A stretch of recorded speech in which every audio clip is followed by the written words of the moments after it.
नमस्कार दोस्तों, कैसे हो आप सब। उम्मीद करता हूं कि सभी ठीक होंगे और आज की वीडियो में मैं आपका करता हूं स्वागत। हर बार की तरह ये भी वीडियो बहुत ही ज़्यादा नॉलेज बेस्ड और फुल इन्फॉर्मेशन वाली वीडियो लेकर आया हूं। जैसे कि आपने देख लिया होगा, आज फिर से क्वेश्चन एंड आंसरिंग होगी और कुछ फनी कमेंट्स ऐसे आए हुए हैं जिन पर मैं रिप्लाई दूंगा, क्योंकि वो देखने में फनी कमेंट्स है लेकिन आपके कहीं ना कहीं जाकर काम जरूर आएंगे। ठीक है, और वीडियो को स्टार्ट करने से पहले एक ही रिक्वेस्ट करूंगा, अगर आप वीडियो पर नए आए हैं तो वीडियो को कर दे लाइक, चैनल को कर ले सब्सक्राइब और वीडियो को आगे शेयर कर दे जिसने भी स्लोवाकिया या any Schengen country which visit करना हो। ठीक है, और आप मुझे इंस्टाग्राम पर फॉलो करके डीएम भी कर सकते हो। कोई भी क्वेरीज हो, हेलो के साथ में अपनी पूरी क्वेरीज ले देना ताकि हमारी अच्छे से कंजर्वेशन हो सके। ठीक है, सो अब करते हैं स्टार्ट वीडियो। और एक भाई का क्वेश्चन आया है, भाई ने मेरे को पूछा है, भाई मैंने एजेंट को फाइल पकड़ा दी है, कितनी दिन में मेरा वर्क परमिट आ जाएगा। तो भाई फर्स्ट ऑफ ऑल ये था फनी कमेंट, इसलिए बोला कि आप खुद देखो यार, मेरे को क्या पता वो एजेंट आपको कितना टाइम में फाइल है ना सबमिट करेगा, कितनी देर में आपका वर्क परमिट आएगा, अब आपको अपॉइंटमेंट दिलवाएगा, है ना, what ever, I don't know. समझ रहे हो ना, क्योंकि आप खुद सोचो यार, किसी एजेंट को आपने अपनी फाइल सबमिट करवाई है, अब मेरे को उसके बारे में पता कुछ भी नहीं लगेगा कि भाई कब वो आपको वर्क परमिट दिलवाएगा। बट जो मेन लीगल काम होता है, मैं ऑलवेज बोलता कि 2 मंथ्स लगते हैं, वर्क परमिट भी आ जाता है उसमें और अपॉइंटमेंट भी उठा ली जाती है और आपको वीजा भी मिल जाता है। ठीक है, जिनको मतलब कि जिनको मैं जानता हूँ उनका 2 मंथ्स लगता है, लेकिन अब जो दूसरे एजेंट्स है भाई उनके बारे में मैं कैसे बताऊँ आपको कि आपको इतना टाइम लग जाएगा, आपका वर्क परमिट इतने दिनों में आ जाएगा। मैं एक बात और बताता हूँ, नाम नहीं लूंगा, मैंने ना एक लड़के को बोला था कि भाई 20 दिन के बीच बीच में ना वर्क परमिट होता है भाई, वो आ जाता है। भाई फिर से भाई क्वेश्चन कर रहा है आगे, 20 दिन क्या मैं प्रॉपर मानकर चलूं आ जाएगा? भाई मैं अंतर्यामी थोड़ी ना हूं, मैं जस्ट आपको एक गैस बताता हूं कि 20 दिन में आ जाता है, कि जो मेरे को एजेंट जानता है उसके 20 डेज लगते हैं। ठीक है, चलो ये भी बात खत्म हुई। फिर भाई मेरे को पूछ रहा है कि भाई अगर 20 दिन के बाद में ना आए तो मैं क्या करूं। तो मैंने बोला भाई वेट कर लो।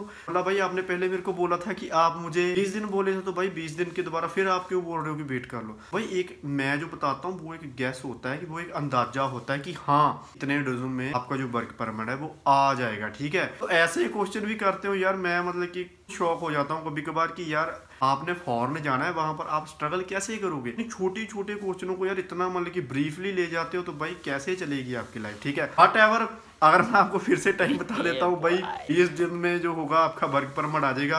2 मंथ्स लगेंगे भाई, सिर्फ एक अंदाजा बता रहा हूँ कि 2 मंथ्स के बीच बीच में आपका जो वीजा लगकर आ जाएगा। क्योंकि जिन्होंने मेरे थ्रू जो एजेंट का मैंने नंबर प्रोवाइड करवाया था, उन्होंने जिन्होंने उनसे फाइल लगवाई है उनका तो भाई 2 मंथ्स लगते हैं। अब मेरे को नहीं पता आपका एजेंट आपको कितना टाइम देगा, कितना टाइम लगेगा, कब आपका वर्क परमिट आएगा, कब आपको अपॉइंटमेंट उठा कर देगा, उनके बारे में मेरे को कुछ नहीं पता। बट जो एज अ लीगल टाइम होता है वो 2 मंथ्स के बीच बीच में ही आपको जो है वर्क परमिट और वीजा लगकर मिल जाता है। ठीक है, अब बढ़ते हैं दूसरे क्वेश्चन की ओर। भाई ने क्वेश्चन किया है कि भाई मैंने अक्टूबर में पीसीसी करवाई थी, अक्टूबर के लास्ट में, मतलब कि आप लगा लो कि मैंने पीसीसी करवाई थी और मैंने एजेंट को पीसीसी सबमिट कर दी थी, लेकिन जो अपॉइंटमेंट है वो आप इस मंथ की मिली हुई है, तो क्या पीसीसी एक्सपायर होगी, क्या मेरे को पीसीसी फिर से करवानी पड़ेगी। मैं फुल डाउट में चल रहा हूँ, मेरे को पता नहीं है कि वैलिडिटी कितनी होती है पीसीसी की। तो भाई मैं आप सभी को बता दूं, जो पीसीसी होती है वो 6 मंथ वैलिड होती है, 6 मंथ के बाद में आपको पीसीसी रीन्यू करवानी पड़ती है। फॉर एग्जाम्पल आपने फाइल सबमिट कर दी है, एम्बेसी में आप जाए हो, बायोमेट्रिक हो चुकी है और आपका वीजा भी आ चुका है, तो आप वहां से फिर जब आप रुकोगे, अगर आपको लगता है कि मैं 20-25 दिन अभी रुकूंगा, अभी मैंने इतना जल्दी फ्लाई नहीं करना, तो आप अपनी दोबारा पीसीसी करवा सकते हो। ठीक है, और पीसीसी को पोस्टल करवाकर जरूर जाना। ठीक है, अब तीसरा क्वेश्चन सेम ही आया था, भाई ने पूछा था कि भाई पोस्टल कहाँ से होती है पीसीसी। तो भाई मैं आपको बात क्लियर कर दूं, पटियाला हाउस ऑफिस है दिल्ली में, वहां से पीसीसी जो है पोस्टल होती है। पोस्टल का मतलब होता है वेरिफिकेशन होती है PCC, full and final verification होने के बाद फुल एंड फाइनल हो जाता है कि ये जो डॉक्यूमेंट है 100% ओरिजिनल है। ठीक है, कोई फेक डॉक्यूमेंट नहीं है उस पर। इंडिया गवर्नमेंट की ओर से जो मोर साइन वगैरह होती है, जो ऑफिस में घूमकर पीसीसी आपको मिलती है, जो भी जितनी भी वो जेन्युअल देते हैं कि ये जो पीसीसी है ये full and final original genuine है। ठीक है, क्योंकि मैं इतना मतलब कि आपको यार डिटेल में बताता हूँ, आपको फिर भी समझ में नहीं नहीं आता तो मैं ना कभी कभार सोचने लगता हूँ कि यार मेरे को वीडियो बनाना बंद कर देना चाहिए, क्योंकि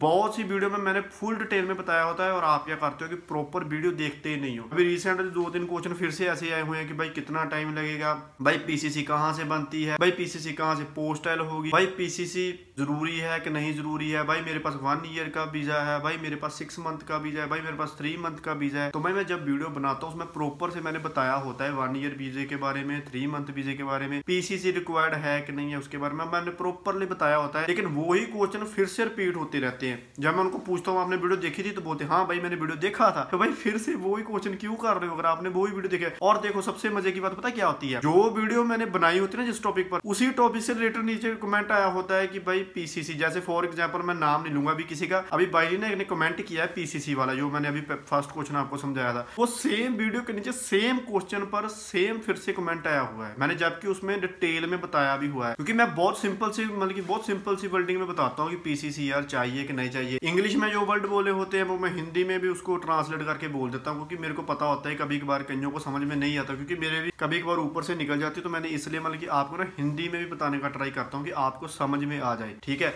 आप पढ़ते हैं नेक्स्ट क्वेश्चन की ओर। भाई का एक का कमेंट आया, भाई ने मेरे को पूछा है भाई आप BFS बोलते हो क्या VFX बोलते हो। तो वीर मेरे मैं बोलता हूँ बी बॉय वाला, ठीक है, BLS, ठीक है, BLS बोलता हूँ, VLS नहीं बोलता, ठीक है, बी बैंड वाला नहीं बोलता, बी मैं बॉय वाला बोलता हूँ। और सबसे बड़ी बात यार आपने स्लोवाकिया में जाना है, इतनी वीडियोस मैंने डाली हुई है BLS बोल बोल कर। अरे आप सर्च में तो लगाओ BLS स्लोवाकिया लगाओ, सर्च में गूगल में जाकर सर्च करो, आपको पता चल जाएगा भाई कि BLX क्या चीज है। ठीक है, ऐसे छोटे छोटे क्वेश्चन भी करते हो यार, क्या मेरे को समझ में नहीं आ रहा। BLX को एक भाई ने इतना लंबा चौड़ा मेरे को कमेंट किया कि भाई मैं डाउटफुल में हूँ, BLX बोला है आपने, VLX बोला है। तो भाई क्या चल रहा है यार, मेरे को समझ में नहीं आ रहा। आपने फॉरेन जाना है भाई, दिमाग को थोड़ा स्ट्रॉन्ग करो। आई डोंट नो वो सीरियसली क्वेश्चन था, आई डोंट नो क्या वो मजाक में क्वेश्चन किया गया था, बट यू भी है थोड़ा इस चीज को यार थोड़ा सा माइंड से निकालो। अगर आपको ऐसी हैबिट है कि ऐसे मजाक में क्वेश्चन करने की, तो मेरे को कोई दिक्कत नहीं है भाई, मेरे तो एक व्यू भी जुड़ रहा है और दूसरे नंबर पर क्वेश्चन भी मिल रहा है, मेरे को कोई बेनिफिट नहीं इस चीज का। बट आप ऐसे क्वेश्चन करोगे आपके लिए नुकसानदेह होगा। ठीक है, आप पढ़ते हैं नेक्स्ट क्वेश्चन की। एक भाई ने क्वेश्चन किया है कि रूम का रेंट कितना है, सेपरेट में भी और शेयरिंग में भी, मेरे को फुल डिटेल में बताएं। तो मैं भाई आपको एक बात बताता हूँ, अगर आप वर्क परमिट पर जा रहे हो, किसी कंपनी में जा रहे हो, तो पहली बात तो आपको जो अकोमोडेशन होगी वो कंपनी की ओर से मिलेगी। वो सेपरेट भी हो सकती है, वो शेयरिंग में भी हो सकती है। ठीक है, जो उसका रेंट होता है वो कंपनी ही पे करती है, आपसे 1 रुपया वो नहीं लेंगे। अगर आप एज अ स्टडी वीजे पर जा रहे हो तो फिर आपको शेयरिंग में भी रूम मिल सकता है और आपको सेपरेट भी रूम मिल सकता है। अगर हम शेयरिंग की बात करें तो भाई आप 150 के 200 के बीच में लगा लो कि आपको इजीली रूम मिल जाएगा। फुल एंड फाइनल वॉशरूम वगैरह सब कुछ उसमें मिलेगा। जो वॉशरूम में एक्सेसरी होती है वो मिल जाएगी और जो किचन में एक्सेसरी होती है वो मिल जाएगी। ठीक है, और दूसरे नंबर पर अगर हम सेपरेट रूम की बात करें तो सेपरेट रूम थोड़ा सा कॉस्टली हो जाएगा। आप ऐसे लगाओ 30-40 यूरो थोड़ा सा ऊपर लगा लो, इससे ज्यादा महंगा नहीं। तो लेकिन इतनी भी मतलब कि वहां पर आपको जरूरत नहीं पड़ेगी जाकर, क्योंकि आप जब काम ढूंढोगे किसी कंपनी के टच में आओगे तो आपको room easily free of cost मिल जाएगा। आप ऐसा लगा लो 200 के अराउंड में ही आपको रूम मिल जाएगा, चाहे आप सेपरेट दे लो चाहे आप शेयरिंग में देख लो। ठीक है, अब बढ़ते हैं नेक्स्ट क्वेश्चन की ओर। एक भाई ने क्वेश्चन किया है कि भाई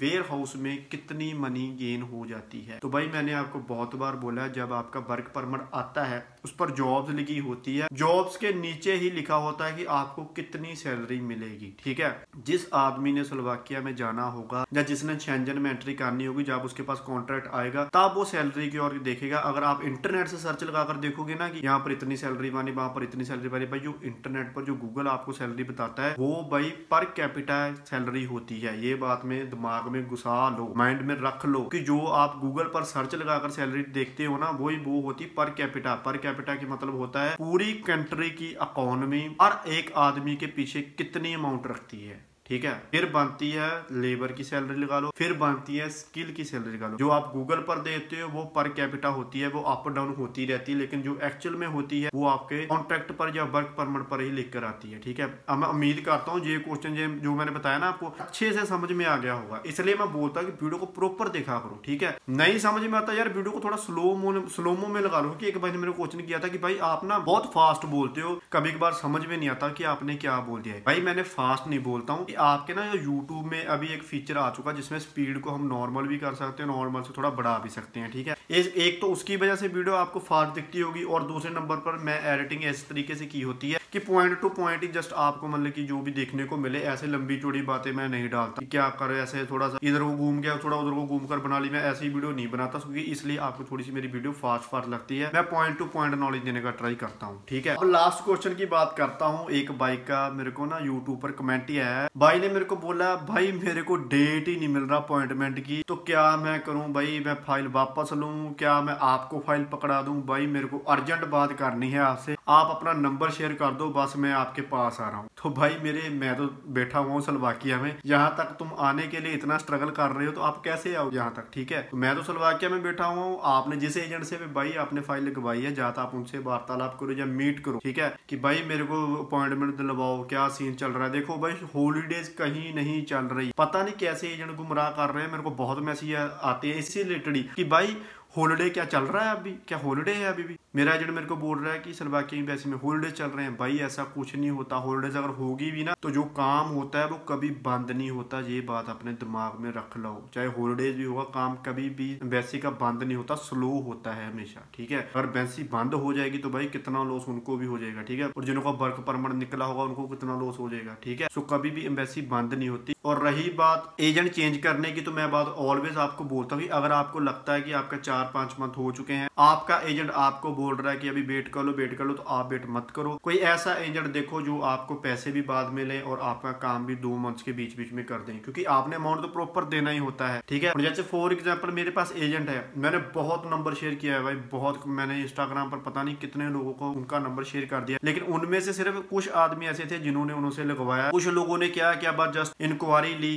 ठीक है, जो पूछना था पूछा है, और उसके बाद उनको कॉल भी नहीं किया, ठीक है। एक तो यार ऐसा मत करो, क्योंकि देखो क्या हो रहा है, मैं नंबर फ्री ऑफ कॉस्ट सभी को प्रोवाइड कर रहा हूँ। आदमी जेन्युइन है कि नहीं है, जिन्होंने लगवाया है उनको पता है कि वो जेन्युइन है कि नहीं है, ठीक है। और दूसरे नंबर पर मैं कभी प्रमोट नहीं करता कि यार आप इससे लगवाओ या उससे लगवाओ, क्योंकि पता क्या होता है, अब मैं अगर आपको किसी का नंबर देता हूँ, वो जो है आदमी वो है मेन आदमी है, ठीक है, बस हंटेड नहीं है, ठीक है। मैं ऑलवेज बोलता कि जो भी आपने क्वेरीज करनी होती है भाई, वो मेरे को आप कमेंट में कर ही देते हो, या आप इंस्टाग्राम पर मेरे से पूछ ही लेते हो। इससे अलावा भाई और कुछ नहीं होता। सबसे बड़ी बात होती है ट्रस्ट करने की थोड़ी सी ना आप आदत डालो। अगर आप पैसा बाद में दे रहे हो तो भाई ट्रस्ट करना आपको चाहिए नहीं चाहिए, ये आपने देखना है, ठीक है। डायरेक्ट मैसेज करते हो भाई, कोई बात नहीं करते, सीधा मैसेज आता है भाई उनका नंबर शेयर कर दो, जो आपके पास एजेंट है उसका नंबर मेरे को ड्रॉप कर दो, मेरे को उससे बात करनी है। उन्होंने मेरे को अभी रिसेंटली बोला है, पहले मेरे को वो नहीं बताते थे, वो मेरे को बोलते कि नंबर दे दो, कोई बात नहीं मैं बात कर लूंगा, ठीक है। अब उनके पास इतना टाइमिंग भी नहीं होता कि वो आपसे अकेले में 30 मिनट में बात करें, ठीक है। इसलिए मैं बोलता हूँ कि आप यार पहले कंफर्म कर लिया करो वो लगवाना है कि नहीं लगवाना है, फिर आप उनका नंबर मेरे से लिया करो, क्योंकि सबसे बड़ी बात होती है पैसा आप लोगों ने खर्चना है, मैंने नहीं खर्चना है। मैं बहुत बार बोलता हूँ कि पैसा आपका लगना है, लेकिन ये देखो कि एजेंट जो है पैसा बाद में ले रहा है, ठीक है। और जिसने भी वीज़ा लगवाना है वो पीसीसी रिक्वायर्ड है, पीसीसी बनवा लें। पीसीसी में मेन मोटिव होना चाहिए स्लोवाकिया शेंजन वर्क परमिट, ठीक है। जब स्लोवाकिया वर्क परमिट की आपने पीसीसी में वो रीजन देना है, ठीक है। पीसीसी बनवा लो, जिसने पीसीसी बनवा ली है उनको भी मैं नंबर शेयर कर दूंगा, जिसने स्लोवाकिया जाना हो, जिन्हों को उनका नंबर चाहिए, और जिन्होंने उनसे बात भी करनी है, कोई डाउट चल रहे हैं, वो मेरे को इंस्टाग्राम पर डीएम कर ले, मैं फिर भी उनको उनका नंबर प्रोवाइड करवा दूंगा, ठीक है। और रही बात, एक और बता देता हूँ, मैं किसी भी एजेंट को प्रमोट नहीं करता, मैं एज ए ब्लॉगर हूँ। जस्ट आप नंबर मेरे को, क्योंकि मैं जब वीडियो बनाना स्टार्ट किया था मेरे को बहुत मैसेज आते हैं, भाई आप कौन से एजेंट से गए हो, मेरे को उनका नंबर प्रोवाइड करो, मैंने भी लगवाना है। मेरे को बहुत से मैसेज आने स्टार्ट हो गए थे, इसलिए मैं उनका नंबर अभी प्रोवाइड करवाता हूँ, ठीक है। सो यही माइंड में बिठा लेना कि मैं एजेंट नहीं हूँ, ठीक है। मैं एज ए ब्लॉगर हूँ, जस्ट ब्लॉगिंग करता हूँ वीडियो बनाने के लिए। अब मैं उम्मीद करता हूँ कि जो क्वेश्चन थे आज के वो मैंने आपको इसलिए थोड़ा सा फनी मैंने बोला, क्योंकि भाई मैं ऑलवेज वो वीडियो में बोलता हूँ, और मैं जब उनको पूछता हूँ ना कि आप मेरी वीडियोस देखते हो, वो बोलते हैं भाई मैंने सभी वीडियोस देखी हुई है। तो फिर मैं बोलता हूँ कि भाई ये क्वेश्चन करने का मतलब बनता नहीं, क्योंकि मैं जितनी भी वीडियोस में बनाता हूँ ऑलमोस्ट वीडियो में क्लियर पॉइंट टू पॉइंट बात होती है। कभी भी मैं ऐसे इधर से कान खींच लूँ उधर से कान खींच लूँ ऐसी बातें नहीं करता, ठीक है। अब डीमोटिवेट कोई मत हो, अगर किसी का नहीं आया तो डीमोटिवेट होने की कोई जरूरत नहीं है। आपको लगता है कि आपका एजेंट थोड़ा डिले कर रहा है, वेट करनी चाहिए तो वेट कर लो, अदरवाइज पासवर्ड उठाकर किसी और अच्छा सा एजेंट देखकर उसको आप अपना पासवर्ड पकड़ा दो, ठीक है। और जिस भी एजेंट को पासवर्ड पकड़ाओगे ये ध्यान में रखना कि आपको पैसे बाद में देने हैं, ये बात उनको क्लियर कट कर देना कि भाई मैं पैसे बाद में दूंगा, ठीक है। ठीक है। अब अब उम्मीद करता हूँ ये वीडियो आपको अच्छी लगी होगी। मिलते हैं कोई और एक अच्छी सी वीडियो लेकर, तब तक के लिए बाय बाय, सत श्री अकाल।